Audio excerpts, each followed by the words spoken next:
Hai semua, Assalamualaikum warahmatullahi wabarakatuh. Jumpa lagi nih di channel kita di Rumah Berbagi. Hari ini aku mau ngobrol sama suamiku tercinta tentang topik yang semalam itu sempat muncul gitu ya, yaitu tentang AI.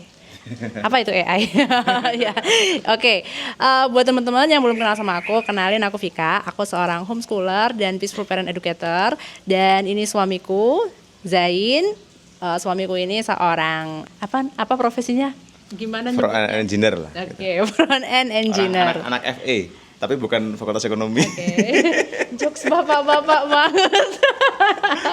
Oke, jadi berangkat dari obrolan tentang AI semalam itu, ternyata banyak banget kekhawatiran dengan munculnya AI ini di kehidupan kita manusia nih, termasuk juga di pendidikan anak-anak gitu kan. Nah, sebelum jauh ke sana mungkin kita ngobrol dulu deh, AI itu apa dan relevansinya di kehidupan kita tuh kayak gimana? Ya.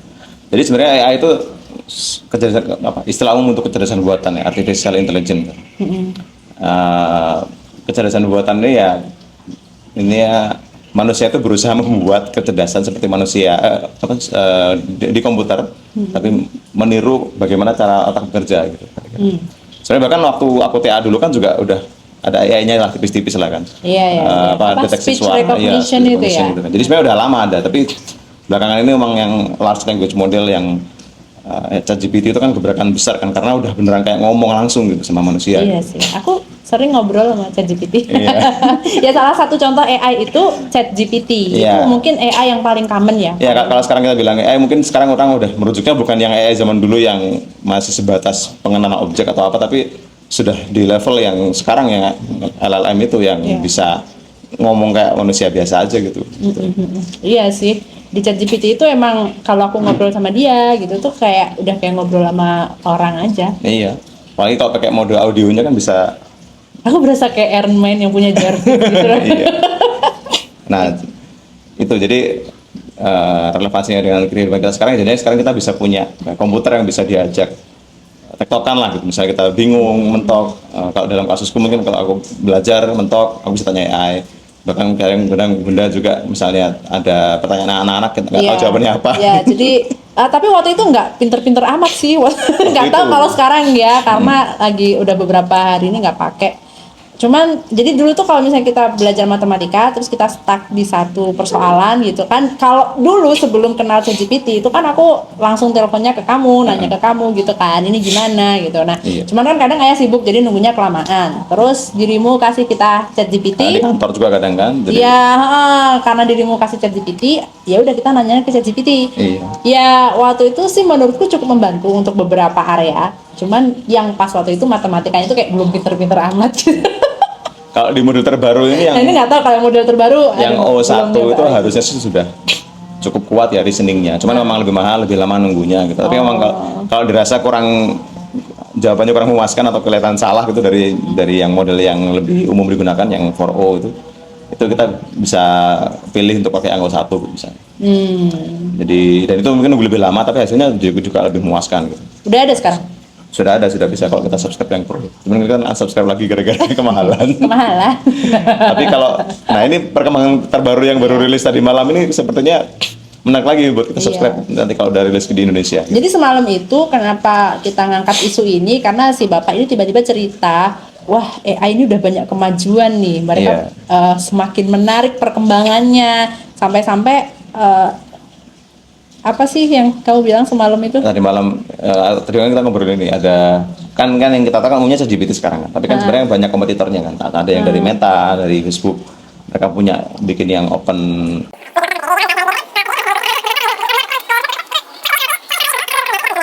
Nah, Anda tahu arti senyum saya? nggak mungkin. Intinya gini, saya membayangkan dan mencerna pelan-pelan. Kalau OpenAI yang sekarang yang dulu itu kalau OpenAI itu mungkin sudah kayak apa ya?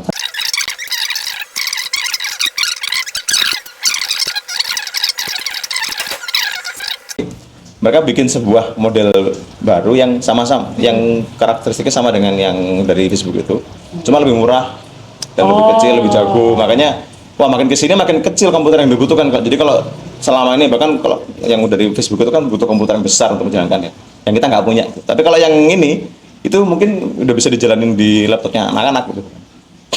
Jadi memang udah cukup apa ya, makin kesini tuh perkembangannya makin mendemokratisasi AI gitu, sampai hampir semua orang jadi bisa pakai gitu asal tahu caranya. Kembali lagi yang ke matematika tadi, itu kan sebenarnya AI itu memudahkan kita ya, bahkan mungkin at some point tuh aku membayangkan mungkin kita udah nggak perlu lagi tutor matematika gitu kan, karena kita udah tinggal tanya ChatGPT aja, dia akan memberikan jawaban yang tepat dengan visualisasi yang begitu bagus gitu kan.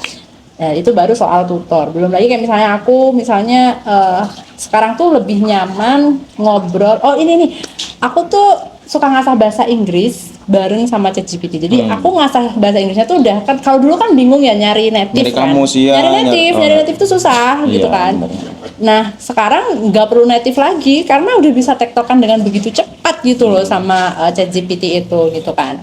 Nah sebenarnya ini sesuatu yang bisa dibilang blessing karena ini sangat memudahkan hidup kita gitu kan. Tapi juga scary, ya nggak sih? Karena ada begitu banyak peluang kerja yang akhirnya ketutup sama AI gitu. Terus aku juga ngelihat dunia akan berputar dengan jauh lebih cepat gitu loh, karena ya itu kan semakin mempercepat kita, iya kan, mempercepat hidup kita. Terus anak-anak tuh nanti gimana dengan sosmed aja tuh udah kayak gini gitu kan, apalagi dengan AI. Nah itu tuh gimana menurutmu? Ya makanya kita perlu, kata Bunda tadi kan, perlu slowing down ya. Jadi dengan kita homeschooling itu kan salah satunya kita jadi punya kendali kan atas laju belajar anak, laju informasi yang diterima anak gitu kan. Jadi aktivitas anak juga apa saja, bagaimana cara belajarnya, itu kan kita bisa mengendalikan itu, sehingga untuk bisa mengimbangi dunia yang terlalu cepat ini kita perlu punya kendali untuk memperlambat diri, slowing down gitu. Yang mana itu bisa dilakukan di homeschooling. Nah, kalau dari sisi kekhawatiran pekerjaan ya, kehilangan pekerjaan atau? Iya, kayaknya itu concern yang paling banyak tuh soal. Kalau dari sisi kekhawatiran. Ini sebentar ya, sorry aku potong. Kekhawatiran orang tua biasanya itu, oke, dengan AI kayak gini, nanti anakku kerja apa? Nah, iya. Itu kan, jadi nanti ya kerjaan seperti apa yang kedepannya itu masih akan relevan gitu loh buat anak-anak kita. Itu aku sih bilangnya cuma bisa bilang we never know untuk saat ini gitu. Sama seperti ketika dulu waktu kita kecil, mana kepikiran aku bisa ada kerjaan kayak gini gitu. Bisa jadi front-end engineer, kerja remote gitu kan, dari mana aja tetap bisa produktif, tetap bisa menghasilkan. Nggak kebayang dulu. Akhirnya ya harus ke kantor. Bahkan dulu waktu kecil ditanya cita-citanya apa, kebayangnya jadi guru karena orang tuaku guru gitu kan. Yes, exactly. Iya, jadi dan kapan tuh aku mulai ada path ke arah sini kan? Ketika aku udah mulai dewasa, aku mulai tahu jalanku sendiri. Oh, akan menemukan hal baru yang namanya pemrograman waktu itu. Gitu. Misalnya aku tahu, ada jurusan ini, jurusan itu. Aku akhirnya memilih jurusan itu. Akhirnya berkarirlah di sini. Nah, dan itu kan bukan yang dipetakan atau di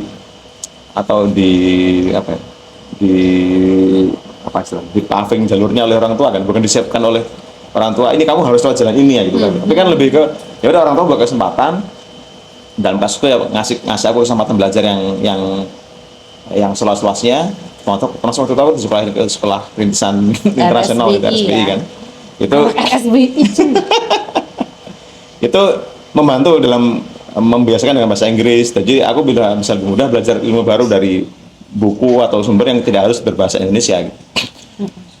Nah menurutku sekarang kalau ditarik ke sekarang sebagai orang tua, kita nggak tahu apa pekerjaan apa yang nanti available untuk anak-anak di tahun 2045 Indonesia emas atau cemas nanti ya, kita nggak tahu. Okay. Tapi nanti yang bisa kita pastikan adalah sekarang kita buka kesempatan anak untuk belajar seluas-luasnya. Dan dengan slowing down tadi, prinsip slowing down tadi, kita pastikan anak-anak itu bisa punya, kita pastikan anak-anak masih punya ketahanan belajar yang tinggi. Maksudnya mereka bisa belajar secara mandiri, dan ketika mereka tahu sesuatu yang ingin mereka pelajari, mereka bisa ngejar itu dengan sendirinya.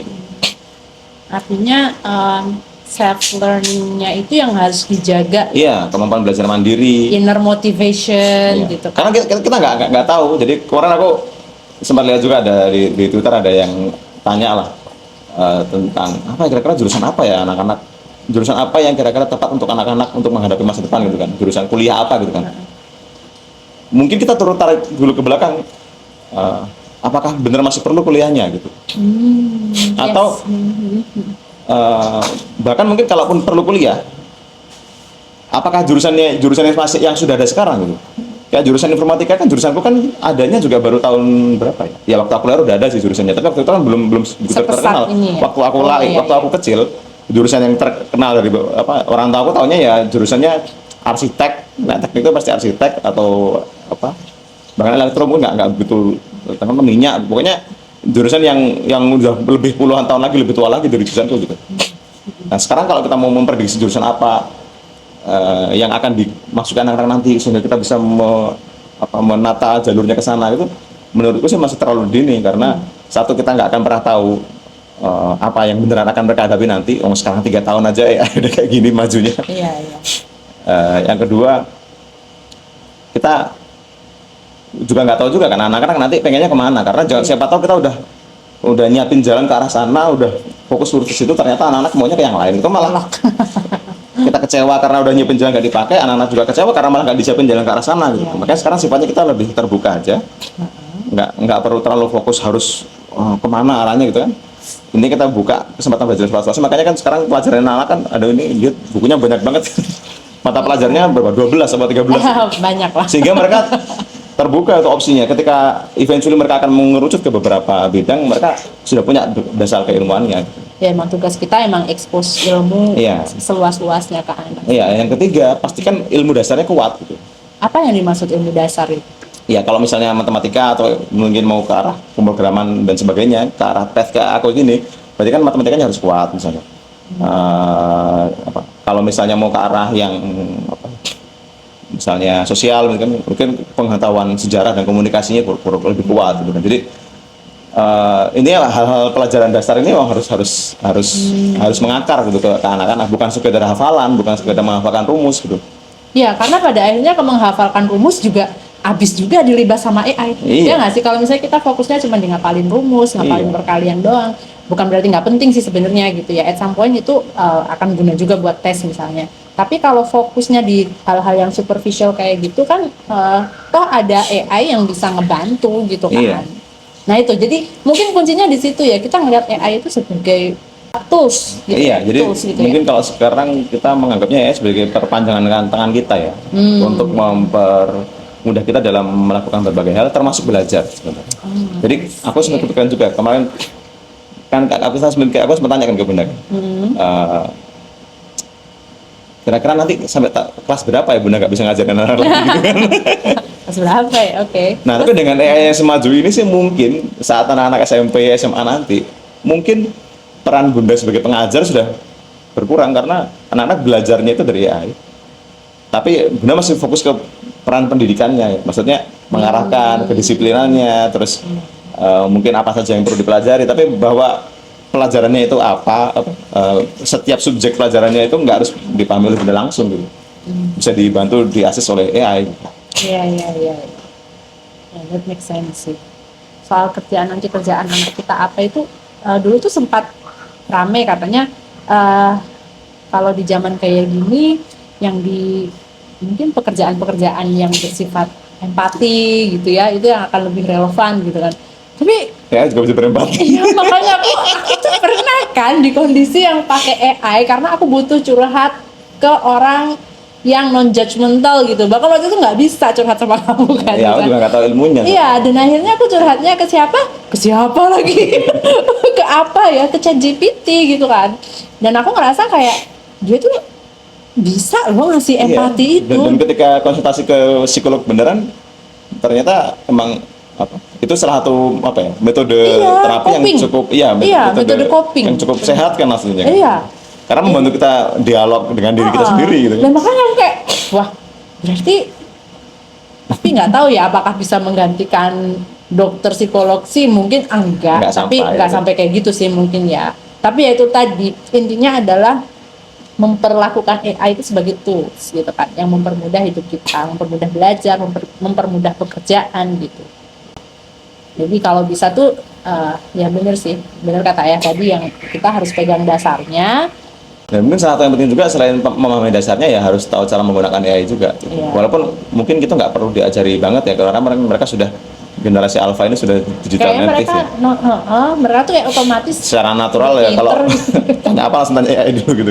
Iya, iya. Jadi itu mungkin nggak perlu diajari tapi perlu dipastikan aja bahwa mereka menggunakan dengan cara yang benar, cara yang benar gitu sih. Kan tadi aku nanya, apa tuh yang dimaksud ilmu dasar gitu kan? Ya, berarti maksudnya ilmu dasar itu ya bahasa, matematika, hitungan ya, masa aritmatik Iya. gitu kan. Terus ilmu pengetahuan alam, ilmu pengetahuan sosial, skill kayak apa sih handicraft gitu-gitu kan tetap perlu kan ya? Iya, iya. Ya, nah sebenarnya gini kalau kalau kan ada apa? Kalau dulu waktu kita KBK kurikulum berbasis kompetensi itu, itu saya menurutku pembagian yang cukup apa yang cukup masuk akal sih. Jadi kognitif, psikomotor sama afektif kan. Nah, kognitifnya tadi misalnya matematika, ilmunya lah, jadi kemampuan otak menganalisa apa gitu kan. Apa kalau komputer itu mungkin prosesornya gitu lah ya, CPU-nya gitu. Terus psikomotorik itu kemampuan ya kemampuan fisiknya dalam beraktivitas, survival skill, terus Iya. mungkin olahraga, apa tadi knitting keterampilan bermain musik apa itu untuk itu juga nyambungnya sama otak juga sebenarnya sisi motorik otak itu tetap dijaga. Terus mungkin aspek seninya juga dijaga kalau anak-anak suka mungkin gambar yang gambarnya, kalau suka musik ya musiknya mungkin gitu kan untuk menjaga keutuhan dia sebagai manusia. Yang ketiga efektif sikap dan perilaku. Iya. Jadi nah itu yang sebenarnya mungkin sekarang nggak bisa tuh digantikan sama bahkan mungkin belum apa ya, belum bisa terbang itu di aspek yang belum banyak tersentuh sama AI-nya karena kan itu kan harus beneran kita yang Iya, iya. yang aku bilang kemarin pendidikan itu bukan pengajaran aja. Pengajaran itu kan kognitifnya kan sebenarnya kan. Atau psikomotorik juga lah ada aspek pengajaran itu. Tapi kalau afektif kan lebih ke pendidikan bagaimana kita mendidik karakter anak-anak supaya menjadi diri yang tangguh kalau anak lagi malas belajar gimana biar semangat lagi gitu. Iya, iya, iya. Anak lagi bosan apa untuk mengatasi rasa bosannya tapi tetap belajar gitu. Jadi ini ya sebenarnya pendidikan ala Charlotte Mason itu cukup bisa menjawab Cukup utuh sih kayaknya ya. sebenarnya. Karena aku merasa Menjaga kayak keutuhan manusia iya, menurutku. iya, karena yang dipelajari anak itu kan banyak ya. Dan metodenya itu sangat menarik gitu, bukan metode yang ngapalin rumus gitu. Aku pernah sih jelasin ini di podcast sebelumnya, di vlog sebelumnya kalau di pendidikan ala Charlotte Mason itu kita fokusnya bukan di ngapalin rumus tapi lebih ke karakternya kan. Makanya metode belajarnya itu bukan dengan ngapalin rumus tapi dengan Memahami bernarasi, dasarnya. membaca buku, bernarasi, memahami bacaan gitu kan. Memahami dasar-dasarnya aja. Misalnya Iya. kalaupun hafal rumus itu di balik rumus itu ada apa sih gitu kan. Kayak misalnya tadi yang paling gampang diilustrasikan mungkin Pitagoras itu kan. Rumus Pitagoras itu nggak cuma hafal rumusnya tapi hafal bagaimana ilustrasi rumus Pitagoras itu diturunkan gitu kan. Sehingga bahkan ketika anak-anak keluar rumus ya kalau mereka ingat gambar itu mungkin mereka akan ingat gimana cara bikin rumusnya lagi gitu waktu ujian misalnya gitu. Iya, iya. Nah, sekarang yang terbaru sih. Terbaru kan tadi kan ada apa AI yang sudah bisa dijalankan di komputer kita gitu kan. Tapi ini yang terbaru lagi baru rilis tadi malam itu AI yang sudah bisa melakukan aktivitas kita di komputer. Jadi ya, OpenAI itu baru merilis namanya operator. Kita belum bisa akses sih karena baru di Amerika. Iya. Tapi intinya kita bisa kalau mau belanja ya misalnya mau belanja di Bukalapak tapi sudah nggak ada di inilah di apa Tokopedia lah misalnya. Marketplace gitu ya. Kenapa harus seperti itu? Saya mau belanja di marketplace kita tinggal bilang wah aku mau bikin misalnya aku mau traveling aku butuh traveling nih tolong carikan apa aja kebutuhan traveling informasinya aku bawa mobil aku bawa 3 anak gitu kan terus kira-kira apa aja alat yang dibutuhin gitu kan apa perkakas traveling yang dibutuhkan gitu kan nanti tolong carikan lalu setelah temu barangnya tolong belanjakan gitu itu kita tinggal ngomong gitu aja dia langsung oke tahap pertama kita akan buka browser dia search dia googling apa aja kebutuhan traveling misalnya gitu kan nanti kita konfirmasi mau nggak yang ini oh ya deh ini kayaknya oke nih kebutuhan travelingnya daftarnya oke nih gitu oke oh aku udah punya nih barang yang ABC gitu kan jadi nggak usah belikan yang D E F aja nih. Udah dia langsung otomatis beliin nanti waktu kita tinggal terima aja deh sambil ngamatin dia kerja gitu ya otomatis dia buka marketplace-nya terus check out masukin ke cart gitu kan check out dan kita tinggal ngurus bayarnya aja gitu kan jadi hal yang kita tadinya itu prosesnya manual sendiri lama banget, harus cari dulu riset sendiri, ngumpulin daftarnya dulu, browsing ininya kebutuhannya. Sekarang tinggal nyuruh aja dalam waktu 5-10 menit langsung dapat, langsung tinggal klik check out aja gitu. Wow, ini aku kebayang sangat memudahkan, seru, exciting, tapi serem. Iya. Tapi serem. Seserem-seremnya kita nggak bisa menghindari juga kan. Iya, iya, harus beradaptasi. Iya, enggak, yang namanya sesuatu yang baru itu kan emang ya gitu ya. Iya, Respon manusia itu bikin gitu anxious ya. ya. Antara seneng tapi juga anxious juga gitu, gitu sih. Dan kebayang juga ada begitu banyak pekerjaan yang akan Iya, misalnya apa? di situ. Ada apa? Virtual assistant kan. Oh iya, jadi kita pernah lihat orang punya virtual assistant, jadi Iya. dia ngebayar orang untuk booking hotel, booking tiket pesawat, booking apa, terus bikin jadwal segala macam gitu kan. Nah itu kalau OpenAI sudah secanggih itu, berarti kan pekerjaan kayak gitu udah nggak diperlukan lagi gitu Iya. kan. Ya, jadi artinya ya nyarinya pekerjaan yang harus lebih gimana tuh? Ya kalau begitu, kalau kita dari sudut pandang orang yang pekerjaannya akan tergantikan, kita harus itu belajar, harus siap untuk belajar hal baru, untuk mengerjakan hal lain yang masih belum tergantikan. Oh, oke. Makanya itu tadi perlu banget punya pemahaman fundamental gitu kan. Sekarang misalnya apa? Oh, belum kebayang sih kalau apa skill dasar di virtual assistant kan emang nggak begitu kompleks ya. Iya, sebenarnya kan itu emang dicari karena kita tuh terlalu sibuk. Iya. Itu hal-hal yang sebenarnya mudah gitu kan. Tapi kita terlalu sibuk, jadi kita sewa atau bayar orang buat ngerjain Ini deh itu. satu dulu. Ingat nggak kalau dulu kita pesan taksi kita harus telepon ke operator gitu. Sekarang kan tinggal klik aja. Iya ya. Nah, orang itu ngapain sekarang? Ya kita nggak tahu, orang itu apa, akhirnya nyebar sendiri kan. Iya. Orang-orang yang dulu sering jadi telepon operator itu kan itu pekerjaan gampang banget. Maksudnya kayak angkat telepon, butuh taksi dari mana? Oh, daerah Gambir, ya udah langsung Iya ya, sekarang kan tinggal klik langsung kontak aja. kontak radio, taksi Gambir siapa oh ini gitu kan. Ya tunggu Pak di daerah mana gitu kan. Sekarang kan kita tinggal klik kan, digantikan. Jadi Iya. yang pada akhirnya manusia harus mengeskalasi diri untuk ke untuk ke bidang-bidang yang masih belum bisa dilakukan oleh mesin gitu. Ya. Harus siap berekskalasi. Ya, makanya itulah pentingnya belajar mandiri. Iya. Katakanlah kita sekarang sok-sok visioner, anak-anak jurusannya ini gitu kan. Jurusannya katakanlah anak-anak sekarang lagi pengen ke dokter hewan nih. Iya. Tuh, katakanlah itu lah. Sekarang kita visioner, anak harus jadi dokter hewan misalnya. Apa belajar biologi segala macam lah, nanti masukin siap ke kampusnya dokter hewan gitu misalnya. Ternyata siapa tahu mungkin 5 tahun lagi ada sesuatu yang inovasi yang membuat akhirnya dokter hewan sudah nggak relevan, kita nggak tahu apa ya, mungkin aja kita nggak bisa nebak kan AI sekarang kan. Atau at least mungkin dokter hewan tidak dibutuhkan sebanyak itu. Iya, mungkin misalnya dari yang tadinya di sebuah kota itu butuh 3.000 jadi tinggal 500, kan berarti berkurang seperti tinggal 1/6 yang dibutuhkan misalnya. Kan ya berarti anak-anak harus bisa beradaptasi itu kan, harus oh berarti sekarang bukan dokter hewan yang dibutuhin, mungkin apa AI operator hewan misalnya apa gitu kan. Ya itu kan baru ada nanti ilmunya gitu. Iya. Dan mungkin kita sudah nggak bisa mendampingi lagi anak-anak, bahkan kita sudah tiada gitu. Jadi ya it's on them untuk beradaptasi gitu. Makanya yang perlu, yang tadi balik ke persiapan kita apa untuk anak-anak ini. Kita harus membuat anak-anak itu punya kognitif, psikomotor dan afektif yang bagus untuk bisa resilient atau bisa tetap bertahan di kehidupan nanti yang entah bagaimana gitu. Wow. Ya kita sih yakin namanya setiap orang kan udah jatah rezekinya kan nanti. Jadi misalnya nanti ada lah, entah apa jalannya, itu pasti ada jalannya. Cuma tinggal sekarang kita kan berusaha dalam rangka ikhtiarnya kita menyiapkan anak-anak ini untuk jadi individu yang kokoh tadi, resilient tadi. Iya, betul.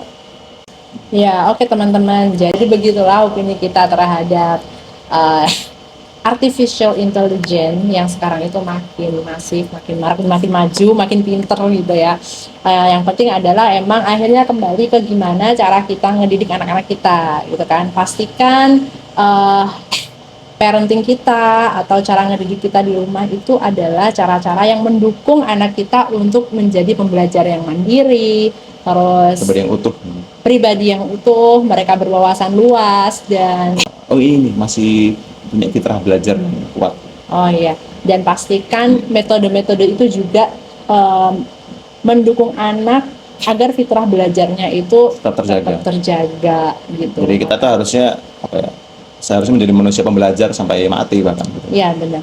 Jangan berhenti waktu lulus SMA, lulus kuliah gitu. Iya. Nah, gimana caranya? Mungkin itu akan jadi satu podcast tersendiri. Ya, panjang gitu. Itu akan jadi pembahasan yang sangat panjang soalnya. Jadi gitu aja dari kita. Mudah-mudahan bisa memberikan sedikit insight, Pandangan tentang artificial intelligence ini. Jangan lupa like and subscribe dan komen kalau teman-teman pengen berdiskusi. apa ada topik lain yang pengen dibahas gitu. Boleh, iya kok. Ya udah, gitu aja. Terima kasih semua. Assalamualaikum warahmatullahi wabarakatuh. Misalnya.